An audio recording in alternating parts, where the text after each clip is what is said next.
asunto más importante que la educación de los hijos. No lo estamos haciendo bien, es verdad, me doy cuenta por la forma en que lo expusiste. Bueno, desde luego, todo es relativo. Si es relativo a lo que dicen que están tratando de hacer, no lo están haciendo bien. Todo lo que digo aquí, todo lo que hasta ahora he incluido en este análisis y he ocasionado que se coloque en este documento, debe situarse en ese contexto. No estoy haciendo juicios sobre apropiado o impropio, rectitud o maldad. Simplemente hago observaciones acerca de la efectividad relativa a lo que ustedes los humanos dicen que están tratando de hacer. Lo entiendo.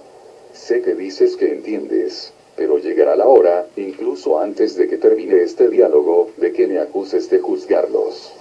Nunca te acusaría de eso. Debo saberlo. Las palabras "debo saberlo" no impidieron que en el pasado, la raza humana me llamara un dios juzgador. Bueno, eso me detendrá. Ya lo veremos. Querías hablar acerca de la educación. En efecto, observo que la mayoría de las personas entienden mal el significado, el propósito y la función de la educación, por no hablar del proceso por el cual se emprende de la manera más óptima. Esa es una declaración muy importante y necesito cierta ayuda con ella. La mayoría de la raza humana decidió que el significado, el propósito y la función de la educación es transmitir conocimiento. Que educar a alguien es darle conocimiento, generalmente, el conocimiento acumulado de la familia, clan, tribu, sociedad, nación, y mundo particular. Sin embargo, la educación tiene muy poco que ver con el conocimiento. ¿Cómo? ¿Otra equivocación? Claramente. ¿Con qué tiene que ver entonces? Con la sabiduría. Sabiduría. Sí. Está bien, me rindo. ¿Cuál es la diferencia? La sabiduría es el conocimiento aplicado. Así que no debemos tratar de darles conocimiento a nuestros hijos. Debemos tratar de darles sabiduría. En primer lugar, no es tratar de hacer algo. Es hacer. Segundo, no ignores el conocimiento a favor de la sabiduría. Eso sería fatal. Por otra parte, no ignores la sabiduría a favor del conocimiento. También eso sería fatal. Aniquilaría la educación. En tu planeta, sería aniquilarla. ¿Estamos ignorando la sabiduría en favor del conocimiento? En la mayoría de los casos, sí. ¿Cómo hacemos eso? Están enseñando a los niños qué deben pensar en vez de cómo pensar. Explícate, por favor. Por supuesto. Al darles conocimiento a los niños, se les está diciendo qué pensar. Es decir, les dicen lo que se supone que deben saber, lo que ustedes quieren que entiendan como cierto. Cuando se les da sabiduría a los niños, no se les dice que deben saber o que es cierto, sino, más bien, cómo obtener su propia verdad. Pero sin conocimiento no puede haber sabiduría. De acuerdo. Por eso dije que no se puede ignorar el conocimiento a favor de la sabiduría. Una cierta cantidad de conocimiento debe transmitirse de una generación a la siguiente. Obviamente. Pero el menor conocimiento que sea posible. Cuanto más reducida la cantidad, tanto mejor. Que el niño lo descubra por sí mismo. Escucha, el conocimiento se pierde. La sabiduría nunca se olvida. Así que nuestras escuelas deberían enseñar lo menos posible. Las escuelas deben dar un giro completo a su énfasis. Ahora mismo están profundamente enfocadas en el conocimiento, y otorgan una preciosa poca atención a la sabiduría. Muchos padres consideran amenazadoras las clases sobre pensamiento crítico, solución de problemas y lógica. Quieren que se retiren esas clases del plan de estudios. Y con razón, si es que quieren proteger su forma de vida. Los niños a quienes se les permite desarrollar sus propios procesos de pensamiento crítico presentan mayores probabilidades de abandonar las costumbres estándares y toda la forma de vida de sus padres. A fin de proteger su forma de vida, construyeron un sistema educativo basado en el desarrollo de la memoria del niño, y no en su capacidad. A los niños se les enseña a recordar hechos y ficciones, las ficciones que cada sociedad ha establecido para sí misma, en vez de darles la capacidad para descubrir y crear sus propias verdades. Los programas que piden que los niños desarrollen capacidades y destrezas en vez de memoria, son intensamente ridiculizados por quienes se imaginan que saben qué es lo que necesita aprender un niño. Sin embargo, lo que se enseña a los niños conduce al mundo hacia la ignorancia, en vez de alejarlo de ella. Nuestras escuelas no enseñan ficciones, enseñan hechos. Ahora te estás mintiendo a ti mismo, igual que se miente a los niños. ¿Les mentimos a nuestros niños? Desde luego. Toma cualquier libro de historia y revísalo. Los textos los escriben personas que quieren que sus hijos vean el mundo desde su ángulo particular. Cualquier intento por expandir los relatos históricos con un panorama más extenso de los hechos es objeto de mofa, y se le llama revisionista.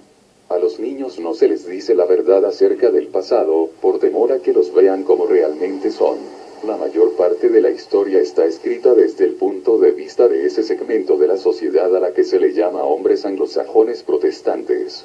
Cuando las mujeres, o los negros, u otros en la minoría dicen, no sucedió así, dejaron fuera una parte enorme, los estadounidenses se encogen de miedo y gritan y exigen que los revisionistas ya no traten de cambiar los libros de texto.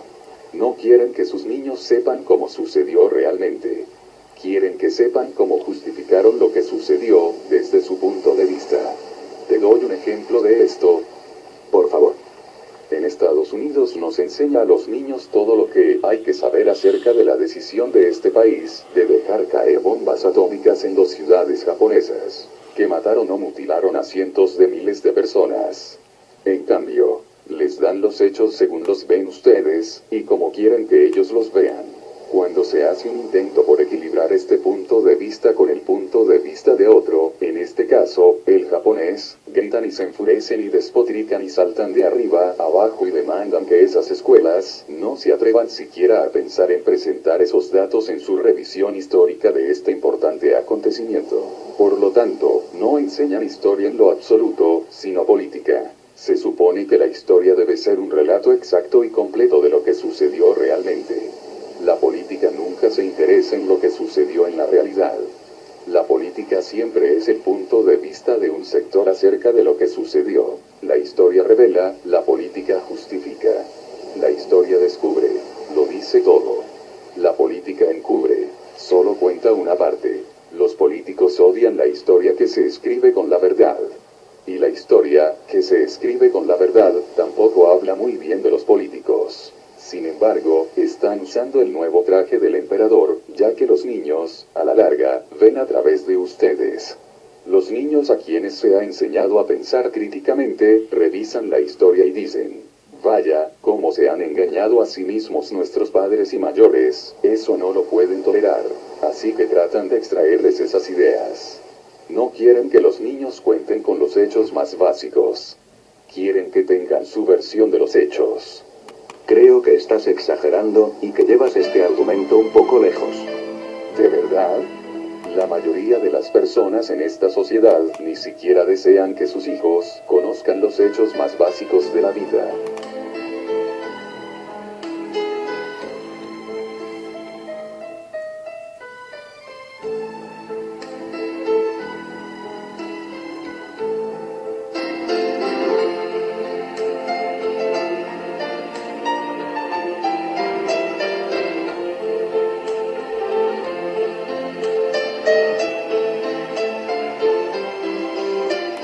La gente se desquició cuando las escuelas simplemente empezaron a enseñar a los niños el funcionamiento del cuerpo humano. Ahora se supone que no se debe decir a los niños cómo se transmite el SIDA o cómo evitar que se transmita. A menos, desde luego, que les digan cómo evitarlo desde un punto de vista particular. Entonces está bien. Pero darles simplemente los hechos, y dejarlos que ellos decidan por sí mismos, nunca en la vida. Los niños no están preparados para decidir estas cosas por sí mismos. Es necesario guiarlos adecuadamente. ¿Has observado tu mundo últimamente? ¿Qué pasa con él? Así es como guiaron a los niños en el pasado. No, es como los hemos desaconsejado. Si el mundo está hoy tan descompuesto, y en muchos aspectos lo está demasiado, no se debe a que hayamos tratado de enseñar a nuestros hijos los viejos valores, sino a que hemos permitido que se les enseñe en todas estas innovaciones dudosas. ¿Realmente crees eso, verdad? Estás en lo correcto, lo creo realmente. Si hubiésemos mantenido a nuestros niños limitados a lo ortodoxo, en vez de alimentarlos con toda esta basura de pensamiento crítico, estaríamos mucho mejor ahora. Si hubiésemos mantenido la llamada educación sexual fuera del salón de clases y la hubiésemos conservado en el hogar, que es el lugar al cual corresponde, no estaríamos viendo adolescentes que tienen bebés, y madres solteras a los 17 años solicitando asistencia social, y un mundo enloquecido. Si hubiésemos insistido en que nuestros pequeños vivieran de acuerdo con nuestros estándares morales, en vez de darles libertad y crear los propios, no habríamos convertido nuestra una vez nación fuerte y vibrante en una lastimosa caricatura de su antigua condición. Ya veo. Y algo más. No me digas que se supone que súbitamente debamos vernos como equivocados por lo que sucedió en Hiroshima y Nagasaki. Nosotros terminamos la guerra. Por el amor de Dios. Salvamos miles de vidas. En ambos lados. Ese fue el precio de la guerra. A nadie le gustó la decisión, pero tenía que hacerse. Ya veo. Sí, ya ves. Me recuerdas a esos rojillos liberales comunistas. ¿Quieres que revisemos nuestra historia? De acuerdo. ¿Quieres que nos revisemos a nosotros mismos desde el principio de la existencia? Entonces, ustedes los liberales lograrán su objetivo. Tomar el control del mundo. Crear sociedades decadentes, redistribuir la riqueza. El poder para el pueblo y todos esos disparates. Pero ello nunca nos condujo a ninguna parte. Lo que necesitamos es un regreso al pasado, a los valores de nuestros abuelos. Eso es lo que necesitamos. ¿Ya terminaste? Sí. ¿Cómo lo hice? Muy bien. Eso estuvo realmente bien. Bueno, cuando uno pasa unos cuantos años hablando por la radio, se vuelve bastante fácil.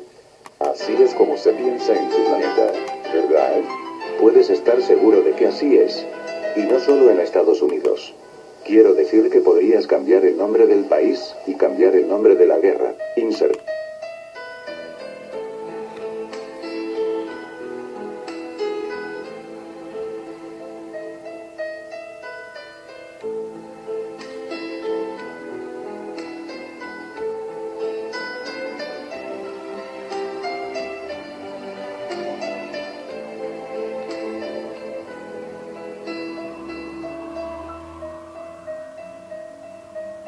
Cualquier ofensiva militar de cualquier nación en cualquier época de la historia.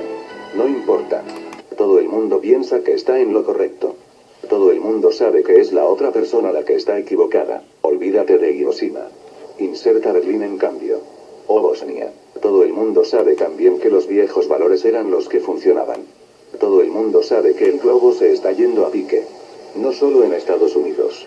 En todos los países, en todas partes del planeta hay un clamor por el regreso a los viejos valores, y un regreso al nacionalismo. Sé que lo hay. Y lo que he hecho aquí es tratar de expresar ese sentimiento, esa preocupación, esa indignación. Hiciste un buen trabajo, casi me convences. Y bien, ¿qué les dices a aquellos que realmente piensan así? ¿Realmente piensas que las cosas eran mejores hace 30 años, hace 40 años, hace 50 años? Yo digo que la memoria tiene una pobre visión. Recuerdas lo bueno y no lo peor. Es natural, es normal. Pero no te engañes. Enfráscate en el pensamiento creativo, y no te limites a memorizar lo que otros quieran que creas. Para seguir con nuestro ejemplo, ¿te imaginas que en realidad fue absolutamente necesario lanzar la bomba atómica sobre Hiroshima? ¿Qué dicen los historiadores estadounidenses acerca de los muchos informes, de aquellos que afirman saber más acerca de lo que sucedió realmente, de que el imperio japonés había revelado en privado a Estados Unidos su disposición de dar por terminada la guerra antes de que se lanzara la bomba? ¿Acaso la venganza por el horror en Pearl Harbor no representó una parte en la decisión del bombardeo? Y, si aceptas que era necesario lanzar la bomba, ¿por qué fue necesario lanzar una segunda bomba? Podría ser, desde luego, que tu propio relato de todo sea lo correcto. Podría ser que el punto de vista estadounidense sobre todo esto sea la forma en que sucedió realmente. Ese no es el punto de esta conversación. El punto es que el sistema educativo no permite el pensamiento crítico sobre estos temas, o muchos otros. ¿Te puedes imaginar lo que sucedería a un profesor de ciencias sociales, o de historia que planteara en clase las anteriores preguntas, invitando y estimulando a los estudiantes a que examinen y exploren en profundidad este tema y saquen sus propias conclusiones? Ese es el punto. No se quiere que los jóvenes saquen sus propias conclusiones. Quieren que lleguen a las mismas conclusiones que ustedes. Así se les condena a repetir los errores a que condujeron esas conclusiones. ¿Y qué piensas acerca de las declaraciones de tantas personas sobre los viejos valores y la desintegración de nuestra sociedad hoy en día? Y en torno al increíble aumento en los embarazos en adolescentes, o madres solteras que dependen de la asistencia social, o de nuestro mundo enloquecido. Este mundo ha enloquecido. En eso estoy de acuerdo. Pero no enloqueció a causa de lo que se enseña a los niños en las escuelas. Enloqueció por lo que no se permite que se les enseñe. No se permite que en la escuela se hable de un amor que es incondicional. Ni siquiera se permite que las religiones hablen de eso. En efecto. Y tampoco se permite que se enseñe a los niños a celebrarse a sí mismos y a sus cuerpos, su humanidad y sus maravillosos seres sexuales. Y no se permite que sepan que son, primero y sobre todo, seres espirituales que habitan un cuerpo. Ni se les trata como espíritus que habitan en cuerpos. En las sociedades donde se habla abiertamente de la sexualidad, se analiza con libertad, se explica y se experimenta jubilosamente. Prácticamente no hay delitos sexuales. Solo ocurre un diminuto número de nacimientos que no se esperan, y no hay nacimientos ilegítimos o no deseados. En las sociedades altamente evolucionadas, todos los nacimientos son bendiciones, y se atiende el bienestar de todas las madres y de todos los niños. Es un hecho comprobado, la sociedad no aceptaría otra opción. En las sociedades donde la historia no se adapta a los conceptos de los más fuertes y poderosos, se reconocen abiertamente los errores del pasado y nunca se repiten. Y una vez es suficiente para las conductas que son claramente autodestructivas. En las sociedades donde se enseña el pensamiento crítico, la solución de problemas y las destrezas para la vida, en vez de hechos simplemente memorizados, incluso las acciones llamadas justificables del pasado son objeto de un intenso escrutinio. Nada se acepta por su significado aparente. ¿Cómo funcionaría eso? Usemos nuestro ejemplo de la Segunda Guerra Mundial. Un sistema escolar que enseña las habilidades para la vida, en vez de solo hechos. ¿Cómo abordaría el episodio histórico de Hiroshima? Los maestros describirían en clase lo que sucedió ahí exactamente. Incluirían todos los hechos que condujeron a ese acontecimiento. Buscarían las opiniones de historiadores de ambos lados del encuentro, lo que permitiría a los alumnos darse cuenta de que hay más de un punto de vista para todo. No pedirían memorizar sucesos, fecha y cifras. En cambio, desafiarían a la clase. Dirían, ya escucharon todo lo relacionado con este acontecimiento. Saben los antecedentes y las consecuencias. Les hemos dado todo el conocimiento que pudimos obtener al respecto. Ahora bien, a partir de ese conocimiento, ¿qué sabiduría alcanzan? Si los escogieran para solucionar los problemas que se enfrentaban en aquellos días, y que se concluyeron con el lanzamiento de la bomba, ¿cómo los resolverían? ¿Pueden pensar en una salida mejor? Oh, seguro. Eso es fácil. Cualquiera puede encontrar respuestas de ese modo, con el beneficio de la retrospectiva. Cualquiera puede mirar por encima de su hombro y decir, yo lo hubiera hecho de una manera diferente. Entonces, ¿por qué no lo hacen? ¿Perdón? Dije, entonces, ¿por qué no lo hacen? ¿Por qué no miran por encima de sus hombros, aprenden del pasado, y proceden de forma diferente?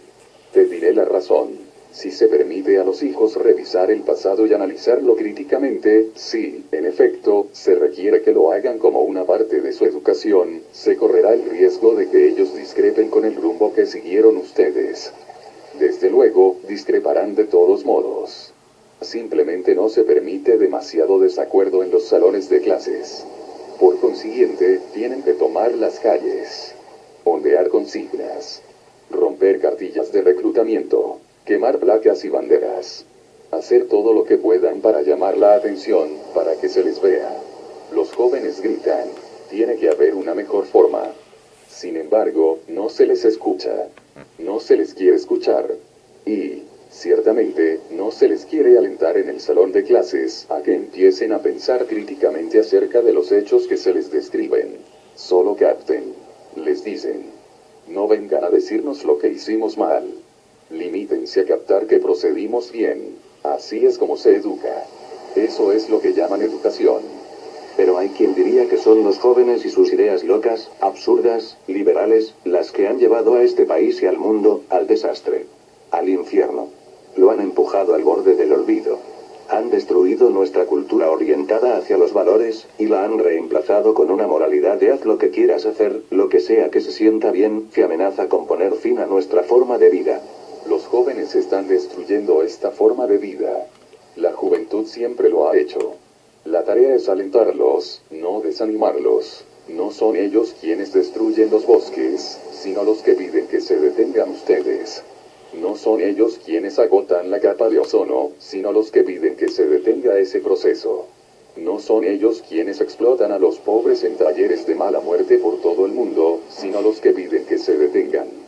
No son ellos los que fijan impuestos onerosos, para después usar el dinero en la guerra y la maquinaria de guerra, sino los que piden que las detengan. No son ellos quienes ignoran los problemas de los débiles y oprimidos, permitiendo que cientos de personas mueran de hambre cada día en un planeta con más que suficiente para alimentar a todos sus habitantes, sino los que piden que se detenga esa miseria. No son los jóvenes quienes participan en la política de engaño y manipulación, sino los que piden que la detengan. No son ellos los que están reprimidos sexualmente, avergonzados y desconcertados acerca de sus propios cuerpos, y quienes transmiten esa vergüenza y desconcierto a sus hijos, sino los que piden que detengan esa actitud. No son ellos quienes establecieron un sistema de valores que defiende el poder para el más fuerte y un mundo que soluciona los problemas con violencia, sino los que piden que eso se detenga. No lo están pidiendo, lo están suplicando. Sin embargo, los jóvenes son los violentos. Los jóvenes que se unen a pandillas y se matan mutuamente. Los jóvenes que desdeñan la ley y el orden, cualquier clase de orden. Los jóvenes que nos están volviendo locos. Cuando nunca se escuchan y nunca se les presta atención a los clamores y reclamos de los jóvenes. Cuando ven que su causa está perdida, que ustedes impondrán las condiciones, sin importar lo que pase, los jóvenes, que no son tontos, darán el siguiente paso más conveniente. Si no los pueden derrotar, se unirán a ustedes. Los jóvenes se han unido a ustedes en sus conductas. Si son violentos, es porque ustedes lo son. Si son materialistas, es porque ustedes lo son. Si actúan sin cordura, es porque ustedes actúan de ese modo. Si usan el sexo manipuladora, irresponsable y vergonzosamente, es porque ustedes hacen lo mismo. La única diferencia entre los jóvenes y los mayores es que los primeros realizan sus actividades al descubierto. Los adultos ocultan sus conductas. Piensan que los jóvenes no pueden ver. Sin embargo, los jóvenes ven todo. Nada está oculto para ellos. Ven la hipocresía y tratan desesperadamente de cambiarla. No obstante, una vez que trataron y fallaron, no les queda más opción que imitarla. En eso están equivocados, pero nunca se les enseñó a actuar de forma diferente. No se les permitió analizar críticamente lo que hicieron sus mayores. Solo se les permitió memorizarlo. Lo que memorizas, lo conmemoras. ¿Cómo entonces debemos educar a nuestros jóvenes? Primero, trátenlos como espíritus. Son espíritus que penetran en un cuerpo físico. No es algo fácil para los espíritus, ni es fácil para un espíritu acostumbrarse a esta condición. Es muy confinante, muy limitante. Como consecuencia, el niño protestará por estar tan limitado súbitamente. Escuchen ese grito. Entiéndanlo. Y denles a los niños tanta sensación como sea posible de que están ilimitados. Como paso siguiente, introduzcanlos con amabilidad y cuidado al mundo que ustedes mismos crearon. Cuiden lo que depositen en su memoria. Los niños recuerdan todo lo que ven, todo lo que experimentan. Porque les dan una nalgada en el momento en que salen del útero de su madre. Realmente se imaginan que ese es el único medio para echar a andar sus motores. ¿Por qué alejan a sus bebés de sus madres minutos después de que fueron separados de la única forma de vida que han conocido en toda su existencia presente? El procedimiento de medirlo y pesarlo y todas las demás manipulaciones no pueden esperar, mientras el recién nacido experimenta la seguridad y comodidad de lo que le ha dado la vida. ¿Por qué permitir que algunas de las primeras imágenes a que se expone el niño sean imágenes de violencia? ¿Quién dijo que eso es bueno para los hijos? ¿Y por qué ocultar las imágenes de amor? ¿Por qué enseñar a los niños a avergonzarse y abochornarse de sus propios cuerpos y sus funciones, resguardando a ustedes, como padres, sus cuerpos de la mirada y el contacto de ellos, y decirles que nunca se toquen en formas que les produzcan placer? ¿Qué mensaje les envían acerca del placer? ¿Y qué lecciones acerca del cuerpo?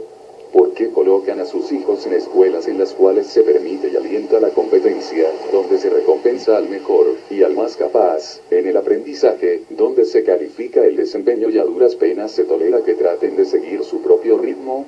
¿Qué entiende el niño de esto? ¿Por qué no enseñar a los niños el movimiento y la música y el deleite del arte y el misterio de los cuentos de hadas y la maravilla de la vida? ¿Por qué no extraer lo que se encuentra naturalmente en el niño, en vez de buscar introducir en su vida lo que no es natural para él?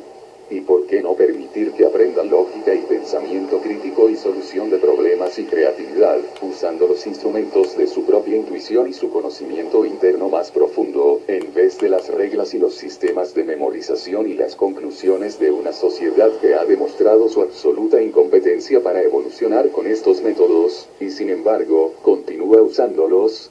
Por último, enseñen conceptos, no materias. Inventen nuevos planes de estudios y construyanlos alrededor de 3 conceptos esenciales: conciencia, honestidad, responsabilidad. Enseñen a los niños estos conceptos desde la edad más temprana. Hagan que transiten por los nuevos planes de estudio hasta el último día. Basen en ellos el modelo educativo completo. Que toda instrucción se encuentre inmersa en ellos. No entiendo qué quieres decir.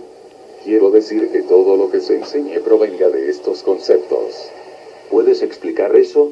¿Cómo enseñaríamos lo fundamental? Desde los libros de texto elementales hasta las lecturas más avanzadas, todos los cuentos, historias y materias deben girar alrededor de los conceptos esenciales. Es decir, serían historias de conciencia, de honestidad, de responsabilidad. Los niños se introducirían en los conceptos. Quedarían inmersos en los conceptos. Las tareas de escritura, de igual modo, deben girar alrededor de estos conceptos esenciales, y otros que están relacionados con ellos según avance el niño en su capacidad de autoexpresión. Incluso las técnicas de computación deberían enseñarse dentro de este marco. La aritmética y las matemáticas no son abstracciones, sino los instrumentos más básicos para la vida en el universo. La enseñanza de todas las técnicas de computación se contextualizaría dentro de la experiencia más grande de la vida en una forma llamativa y que se enfoque en los conceptos esenciales y sus derivados. ¿Cuáles son esos derivados? Para usar una frase que los medios han vuelto popular, son los productos secundarios. Todo el modelo educativo se puede basar en ellos, reemplazando las materias en los planes de estudio presentes que enseñan hechos básicamente. Por ejemplo, bien, usemos nuestra imaginación. ¿Cuáles son algunos de los conceptos que son importantes para ti en la vida? Diría que la honestidad, como tú has dicho. Sí, adelante. Ese es un concepto esencial. La justicia. Ese es un concepto importante para mí. Bien. ¿Algún otro? Tratar a los demás amablemente. Ese es uno. No sé cómo reducirlo en un concepto. Sigue. Deja que fluyan los pensamientos. Congeniar. Ser tolerante. No lastimar a otros. Ver a los demás como iguales. Espero que pueda enseñar todo eso a mis hijos. Bien. Excelente. Continúa. Creer en uno mismo. Ese es bueno. Y, espera, ahí viene otro. Sí, ese es. Portarse con dignidad. Creo que lo llamaría portarse con dignidad. Tampoco sé cómo resumirlo en un mejor concepto, pero tiene que ver con la forma como uno se comporta en la vida, y el modo en que se respeta a los demás y la senda que están tomando. Es un buen material. Todo es buen material. Estás llegando al meollo del asunto. Y hay muchos otros conceptos semejantes que todos los niños deben comprender profundamente a fin de que evolucionen y crezcan como seres humanos completos. Sin embargo, no se enseñan esas ideas en la escuela, cuando son lo más importante de la vida. No se enseña lo que significa ser honesto, ni lo que significa ser responsable, ni lo que significa estar consciente de los sentimientos de otras personas y ser respetuoso de las sendas de otros. Se dice que está a cargo de los padres enseñar estas cosas. Sin embargo, los padres solo pueden transmitir lo que se les transmitió a ellos. Y los pecados del padre se castigan en el hijo. Por lo tanto, están enseñando en sus hogares lo mismo que sus padres les enseñaron en sus hogares. ¿Qué tiene de malo? Como lo he estado repitiendo, ¿te has fijado en el mundo últimamente? Sigues llevándonos de nuevo a ese tema. Sigues insistiendo en que lo revisemos. Pero no todo es nuestra culpa. No se nos puede culpar por la forma en que marcha el resto del mundo. No es cuestión de culpa, sino de elección. Y si ustedes no son responsables por las elecciones que hizo y sigue haciendo la humanidad, ¿quién es entonces? Bueno, no podemos asumir la responsabilidad de todo lo que pasa. Yo te digo, hasta que estén dispuestos a asumir la responsabilidad de todo, no podrán cambiar nada. No pueden seguir diciendo que ellos lo hicieron, y que ellos lo siguen haciendo, y si solo lo hicieran bien. Recuerda esa maravillosa línea de Pogo, el personaje de la historieta cómica de Walt Kelly. Y nunca lo olvides. Por fin conocimos al enemigo, y resulta que somos nosotros. Hemos repetido los mismos errores durante cientos de años. ¿No es así? Durante miles de años, hijo mío. Han cometido los mismos errores durante miles de años. La humanidad no ha evolucionado en sus instintos más básicos mucho más allá de la era del hombre de las cavernas. Sin embargo, cada intento por cambiar se recibe con desdén. Cada desafío a revisar los valores, y tal vez incluso reestructurarlos, se acoge con temor, y después con enojo. Y, para colmo, yo presento una idea para que se enseñen conceptos más elevados en las escuelas. Vaya, ahora sí estamos realmente caminando sobre arenas movedizas. Sin embargo, en las sociedades altamente evolucionadas, eso es exactamente lo que se hace. Pero el problema consiste en que no todas las personas están de acuerdo con esos conceptos, con su significado. Ese es el motivo por el cual no podemos enseñarlos en nuestras escuelas. Los padres se salen de sus casillas cuando tratan de introducir esas ideas en los planes de estudio. Dicen que estás enseñando valores, y que en la escuela no tiene cabida esa clase de instrucción. Están equivocados. Repito, basado en lo que se dice que se está tratando de hacer como raza humana, lo cual es construir un mundo mejor. Están equivocados. Las escuelas son exactamente el lugar para esa instrucción. Debido, precisamente, a que las escuelas están aisladas de los prejuicios de los padres. Debido, precisamente, a que las escuelas están separadas de las ideas preconcebidas de los padres. Ya ves lo que resulta en este planeta con la transmisión de valores de padre a hijo. El planeta es un desastre. No se entienden los conceptos más básicos de las sociedades civilizadas. No saben cómo resolver conflictos sin recurrir a la violencia. No saben cómo vivir sin temor. No saben cómo actuar sin egoísmo. No saben cómo amar sin condiciones. Estos son entendimientos básicos, y ni siquiera han empezado a acercarse a una plena comprensión de ellos. Y mucho menos a ponerlos en práctica, después de miles y miles de años. ¿Hay una salida a ese desastre? Sí, está en las escuelas. Está en la educación de la juventud. La esperanza está en las siguientes generaciones. Pero deben de dejar de sumergirlas en las formas del pasado. Esas formas no funcionan. No conducen a donde dicen que quieren ir. Sin embargo, si no tienen cuidado, llegarán exactamente a donde se dirigen. Alto. Den vuelta. Siéntense juntos y reúnan sus pensamientos. Creen la versión más grandiosa de la imagen más grandiosa que hayan tenido de ustedes mismos como raza humana. Después, tomen los valores y conceptos que sustentan esa imagen y enséñenlos en las escuelas. ¿Qué te parece cursos como entendimiento del poder, solución pacífica de conflictos, elementos de relaciones amorosas, personalidad y autocreación, cuerpo, mente y espíritu, cómo funcionan, dedicación a la creatividad, celebración del yo, valorar a los demás, expresión sexual jubilosa, justicia, tolerancia, diversidades y similitudes, estudio de la ética, conciencia creativa y poder mental, discernimiento y estado de alerta, honestidad y responsabilidad, visibilidad y transparencia, ciencia y espiritualidad. Gran parte de eso se enseña ahora. Lo llamamos relaciones humanas. No me refiero a una unidad de 2 días en un curso de un semestre. Hablo acerca de cursos separados sobre cada uno de estos conceptos, de una revisión completa de los planes de estudio en las escuelas, de una formación basada en valores. Ahora enseñan lo que es mayormente información sobre hechos. Hablo de enfocar la atención de los niños en el mayor entendimiento que sea posible de los conceptos esenciales y las estructuras teóricas alrededor de las cuales se puede construir este sistema de valores como ahora se hace, con fechas, sucesos y estadísticas. En las sociedades altamente evolucionadas de esta galaxia y de este universo, de las cuales hablaremos más específicamente en el libro 3. Los conceptos para la vida se enseñan a los niños desde una edad muy temprana.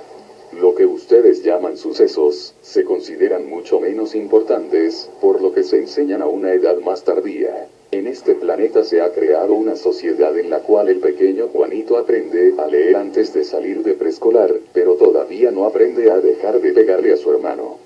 Y Susanita perfecciona su conocimiento de las tablas de multiplicar, usando tarjetas especiales y el ejercicio de la memoria, en grados cada vez más tempranos, pero no aprende que su cuerpo no contiene nada que sea vergonzoso o bochornoso. Por ahora las escuelas existen principalmente para proporcionar respuestas.